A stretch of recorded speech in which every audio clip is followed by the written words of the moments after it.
Let's continue our discussion now with sports journalist and broadcaster Mark Gray. He's a frequent guest here on CCTV America. Hi, Mark. Hi, Asieh. It's been a while. It has. We're glad you're with us. Let's talk about Yao Ming's legacy. What has he meant for the game of basketball? Well, he's as big a global brand as any basketball player in history. When you hear LeBron James talk about he wants to be a global brand ambassador for the game, he'd be walking in the footsteps of Yao Ming. Yao introduced or really accelerated the level of interest of professional basketball on the opposite side of the globe.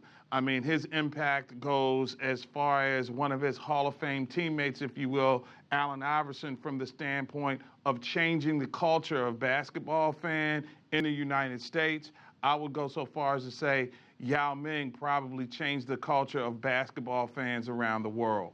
And since he retired, he has become a delegate to China's CPPCC, a political advisory body.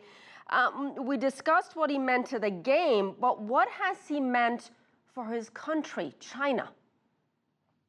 Well, I think he's been as great an ambassador for all that the Renaissance in China is enjoying around the world. Such a gregarious personality has sort of took down the veil of secrecy, and he really added a warmth to the personality of China. The way that he was able to market himself through television commercials and the class and charisma that he displayed on the basketball floor, as well as in interviews once he mastered the language and really became a part of the Texas community. I think those are intangibles away from the game that Yao brought, which helped him advance the brand of basketball, but not only advance the brand of basketball, he was able to give, I guess, those of us in the West a sense of warmth about the Chinese culture that I'm not quite sure any other export had ever done. What about bringing the potential of Chinese athletes into the mainstream discussion in the United States? Let's play for you part of a commercial he did for the credit card company Visa in 2003. Let's take a look. Can I write a check? Yo. Yao. Yo. Yao. Yo. Yo. Can I write a check? Yo. Yao. Yo. Yao. Yo. Yao. Yo. Can I write a check? Yo. Next time, use the Visa check card instead of checks. It'll get you in, out, and on with life. Yo. That is actually quite funny. I hadn't seen that in a long time. But also there's a message. There's an important cultural reason that this ad was important. How important is Yao Ming for Chinese athletes? Well, a couple of things. It sort of awakened them to the marketing opportunities that are available globally if you become an iconic sports personality, which is something I'm not quite sure any other Chinese athlete had done in the Western Hemisphere before his presence. But even bigger than that, you know, the whole Yo thing speaks to what in America we look for. And I mentioned Allen Iverson, sort of a hip-hop culturer. He was on the back end of a cultural renaissance that hit the NBA. A lot of people were turned off in many respects by the tattoos and the cornrows, but in that commercial, you're able to see how Yao can have some fun and sort of smooth out the rough edges from a personality standpoint that certain aspects of the basketball or the hip-hop culture in the United States was about.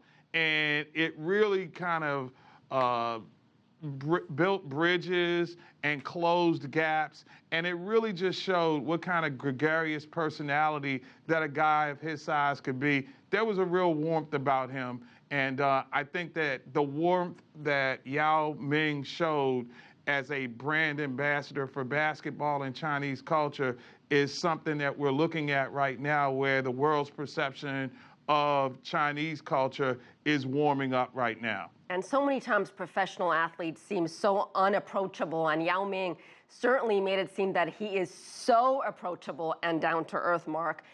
2 years after he began playing in the NBA, the league staged a couple of games in China. It was the first U.S. professional sports league to ever play games in China. Since then, 22 NBA games in China. That really shows the impact here. How will, in your opinion, will Yao Ming be remembered? You know, it's funny that you mentioned that because I think about Stephon Marbury, who's now the basketball icon in China right now. And were it not for Yao Ming's success in the United States, I'm not quite sure that Stephon Marbury would be the national treasure and icon that he is in China right now. So those are the impacts and the legacies, which away from the score or the point totals and the rebounds that Yao Ming has, that's the kind of impact that makes him a Hall of Fame caliber person. To be an ambassador, to build bridges, and to open doors for the export of the game.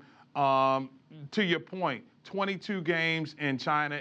These are, you know, even games in the United States when you're dealing with the time zone and you get 200 million people watching, it just speaks volumes about the popularity of the game and the fact that Yao Ming, as my friend Gene Wang said from the Washington Post, gives Chinese fans an opportunity to see somebody who looks like them play at a high level is really what it's all about. And it really even played to the success and the popularity of Chinese-American Jeremy Lin, who went to Harvard and became a part of that Linsanity phenomenon with the New York Knicks. And now he's down in Texas as well. So the impact of Yao Ming, I only think we're just beginning to field, and it will last on the basketball floor around the globe and certainly in China for years to come. All right, we'll leave it at that. Mark Gray, always a pleasure. Good to see you. Good to see you too, Asieh.